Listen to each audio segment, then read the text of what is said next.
অসম ছাত্ৰ সন্থা দৰং জিলা ছাত্ৰ সন্থা সদমঙ্গলদৈ ছাত্ৰ সন্থা অসম উন্নয়ন অংগ আৰু অসম সেনা মই তেওঁলোকক প্ৰথমতে ধন্যবাদ যাচিছোঁ কৃতজ্ঞতা যাচিছোঁ আজি আমি সঁচাকৈ নিজেই অভিভূত হৈছোঁ আমি যে এটা মহান ব্যক্তি এজনৰ অম্বিকাগিৰি ৰায়চৌধুৰী তেখেতৰ প্ৰথমটো বঁটা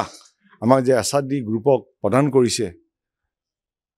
আমি কি কম ক'বৰ কাৰণে মোৰ কোনো ভাষা নাই আমি ভবা নাছিলোঁ আৰু আচলতে কি আমি আচলতে আমাৰ পৰিয়ালটো দেউতামাই আমাক যেনেকৈ শিকাইছিলে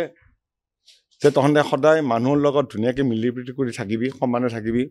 লগ লাগি থাকিবি কাকো অন্যায় নকৰিবি যাক পৰা সহায় কৰিবি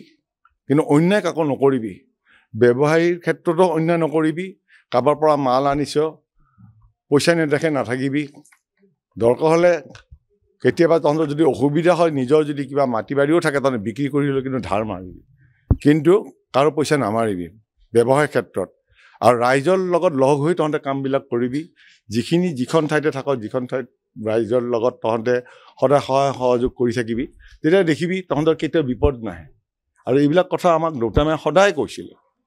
আৰু দেউতাই অকল আমাকে কোৱা নহয় যেতিয়া আমি আমাৰ দোকানত আমি বহি থাকোঁ পিছত যেতিয়া গাড়ী এখন আছিলে সেনেকৈ বহুত আহে আমাৰ স্কুলীয়া ল'ৰা ছোৱালীও আহিছিল দাদাৰ বন্ধু বান্ধৱো আহে প্ৰত্যেককে দেউতাৰ মুখৰ পৰা সেনেকুৱা ধৰণৰ বাক্য কিছুমান ওলোৱাহে আমি শুনিব পাইছিলোঁ আচলতে কি ক'ম মানে মই আজি নিজে ইম'চনেল হৈ গৈছোঁ আচলতে আমাৰ ফেমিলিটো তো আজি আপোনালোক সকলোবোৰ ইয়াতে আহি আমাক যিখন সম্বৰ্ধনা পত্ৰ বা আপোনালোকৰ আমাক অভিনন্দন জনালে আজি আমাক আজি আপোনালোকে এটা নিমন্ত্ৰণ দিলে যে শংকৰদেৱ কলাক্ষেত্ৰত 18 তাৰিখে অম্বিকাগিৰি ৰায়চৌধুৰীৰ যিটো বঁটা প্ৰদানৰ অনুষ্ঠানলৈ আমাক আমন্ত্ৰণ কৰিলে আচলতে বৰ অলপ খোকোজাই লাগিছে কি হিচাপে আপোনালোকক ধন্যবাদে একোৱেই নহয় এইটো ধন্যবাদ দিলে বা কৃতজ্ঞতা যাচিলেই মই ভাবিছোঁ এইটো শেষ হৈ নাযাব কাৰণ এই সন্মানটোৱে এতিয়া আমাক আৰু গভীৰ এটা মানে যে আমাৰ আৰু যেন কিছুমান দায়িত্ব আহি গ'ল আমাৰ পৰিয়ালৰ এটা ডাঙৰ দায়িত্ব আহি গ'ল আচলতে তো আমি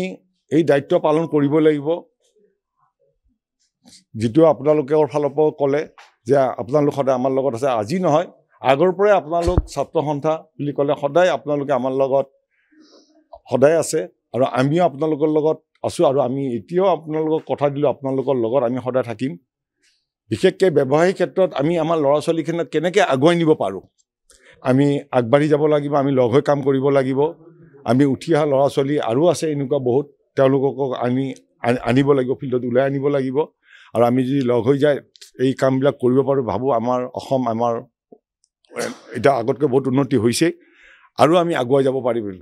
আৰু তাৰ মাজতে মই আৰু এটা কথা কওঁ কি আচলতে আমি এটা যৌথ পৰিয়াল আচলতে আমি একেলগে আছোঁ আজি হয়তো এই বঁটাটো যে পালোঁ সেইও এটা কাৰণ আমি যদি অকলে অকলে থাকিলেও হয়তো এই বঁটা পোৱা আমাৰ সম্ভৱ নহ'লে আজি যে লগ হৈ আছোঁ আজি কোনো এজন নাই মই অকলে আছোঁ কিন্তু বিজনেছো চলাই আছোঁ সেইটো এটা বহুত ডাঙৰ সুবিধা আচলতে আমাৰ সেই পৰিয়ালবিলাকক আমাৰ উঠি অহা ল'ৰা ছোৱালীবিলাকক আমাৰ সেই মানে পৰিয়ালবিলাকক জনাব লাগে সদায় লগ হৈ থাকিব লাগে লগ হৈ কাম কৰিব লাগে তেতিয়াহে আমি শক্তি পাম তেতিয়াহে আমি বল পাম নহ'লে কিন্তু আমি আগুৱাই যাব নোৱাৰিম আমাৰ জাতিটোক আমি নিজে হেৰুৱাব লাগিব নিশ্চয়কৈ চাওক আজিও আমি আনন্দ অনুভৱ কৰিছোঁ আমি গৌৰৱ অনুভৱ কৰিছোঁ কিয়নো সদৌ অসম ছাত্ৰ সন্থা অসম উন্নতি হ'ব আৰু অসম এনাই অম্বিকাগিৰি ৰায়চৌধুৰী স্মাৰক বঁটাটো এই বছৰৰ পৰা প্ৰৱৰ্তন কৰিছে আৰু পোনপ্ৰথমবাৰৰ বাবে আমাৰ দৰঙৰ গৌৰৱ আৰু অসমৰ উদ্যোগী ক্ষেত্ৰত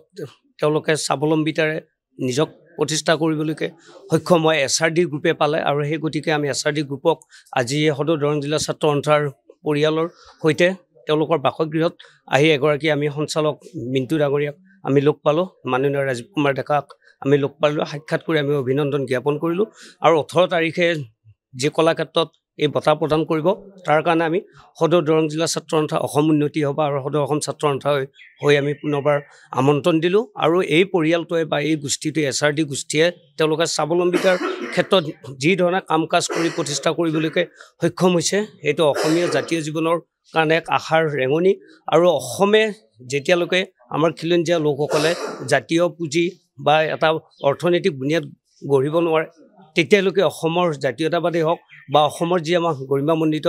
ইতিহাস আছে যি আমাৰ স্বাভিমান আছে এই সত্তাসমূহ কিন্তু আমি প্ৰতিষ্ঠা কৰিব নোৱাৰিম গতিকে SRD গ্ৰুপে সেই সত্তাটো প্ৰতিষ্ঠা কৰাত যি ধৰণে নেতৃত্ব লৈছে নেতৃত্বক আমি আজি শলাগ লৈছোঁ আৰু এই নেতৃত্বক অসমবাসী ৰাইজেও স্বীকাৰ কৰিছে আৰু এই শুভক্ষণতে মহেন্দ্ৰক্ষণত পুনৰবাৰ SRD গ্ৰুপলৈকে আৰু SRD গ্ৰুপৰ সঞ্চালকত্ৰয় ক্ৰমে মাননীয় মুকুল ডেকা ডাঙৰীয়া দেৱ ৰাজীৱ কুমাৰ ডেকা ডাঙৰীয়া আৰু অনুপম ডেকালৈকে আমি পুনৰবাৰ অভিনন্দন আমাৰ শ্ৰদ্ধা আৰু আমাৰ শুভকামনা জ্ঞাপন কৰিলোঁ যিকোনো খবৰৰ বাবে যোগাযোগ কৰক 7099017330 লগতে 7099017110 নম্বৰত